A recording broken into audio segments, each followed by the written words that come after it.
Hello and welcome to Savepoints, cosmic lessons I've learned about life and myself by playing video games. I'd like to welcome video game enthusiasts, the Planetside community, as well as that monster that haunts my dreams. You're doing an excellent job, just keep trying. I know you'll get somewhere if you believe in yourself. My name is Goldvision, a moniker I hope someday will be synonymous with good taste and moderation.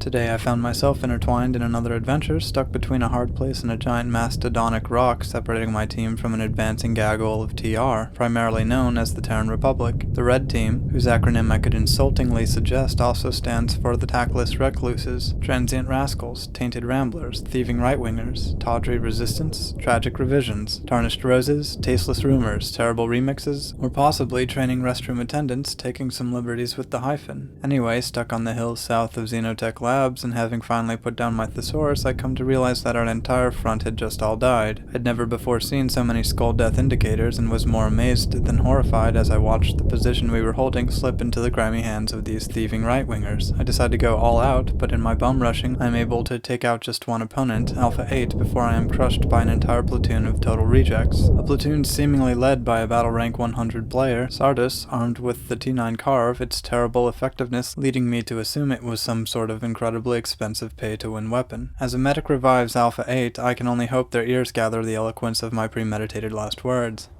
How's it going? What followed was nothing less than an absolute embarrassment. The TR advanced into our base and systematically dismantled our defenses and pride. The combination of high-quality graphics and high-population battle did not mix well with my video recording software, and as my video card turned out its take on a stop-motion version of the game, I decided to stick with the combat medic class, reviving whatever teammates I could find before I am killed over and over again by this advancing front. The Tarnished Roses seemed to come from every direction. Over here, over here, over here, over here. And with my last life defending my beloved Xenotech, I decided to try to heal Delta RT by standing in front of his gunfire, getting us both killed and earning myself the very much not coveted crown of embarrassment. How could this happen? How could we be so quickly dispatched by a team of tumultuous roaches, trepidatious relinquishers, truncated ranchers? I'm not going to stop. Anyway, it is at this point I decide to take action via the repeatedly abused major plotline of any number of serialized animated cartoons from the 1970s or serialized live-action television shows from the 1960s and disguise myself as one of the enemy. If I could infiltrate their ranks, perhaps I could learn the inner workings of this conservative, authoritarian, collectivist nation, and I could use their own rambling tactics against them. Deceitful or cunning, I would let the history writers decide, while we all watch as Freddy and Velma's plan invariably worked. This plan derived, of course, from Sun Tzu's classic adage, condensed for simplicity, know thy enemy. Having concocted an ingenious handle I thought appropriate for seamlessly blending into their culture, the loading screen ends abruptly and the game crashes, assumedly because the TR had already caught on to my ruse.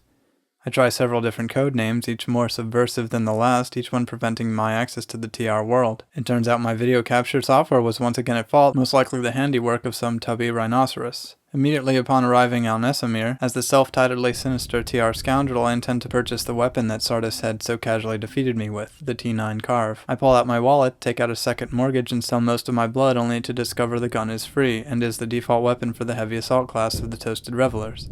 That one wasn't very good, but I do not apologize and will now use it exclusively. Irritated that a weapon of such potency is freely available to each and every reveler, I set off to find a platoon of them to observe and ideally subjugate. I take my chances using the game's instant action mechanic and am dropped onto, fortunately, a new conglomerate invasion of a TR base. Having no qualms about this particular rival, I land behind an unfortunate combat medic, and together we test out the T9 Carve, the bullets evacuating from the rifle like any number of indigestive metaphors. As we try to secure the base, my first encounter with a friendly Toasted Reveler finds him, of course, disgustingly rude. He fires at me abruptly, even though I am clearly on his team, proving once and for all the Toasted Revelers to be a ravenous bunch of dim-witted heathens until he virtually immediately apologizes simply for firing at me, something that has never happened on the VS throughout my 53 battle rank promotions. Most often not even a cough of an apology after being bulldozed by a caravan of friendly Vanu vehicles, a crime I am probably even guilty of myself. I fight off Legion Hair, the Carve ripping through his shield like any number of an overprivileged child's birthday presents, my only complaint about this gun so far being the significant reload time, which given that there are literally 100 bullets in the clip, I assume the average Toasted Reveler only need reload once every couple of days. I forget to activate my shields by pressing F and am killed, resulting in my promotion, the positivity of the TR rewarding even the greatest of failures. I hear another individual complain of friendly fire, negotiating a revive from the combat medic who assaulted him. Nick, you killed me. Can you res me at least? Yeah, sorry, brother. It's all good.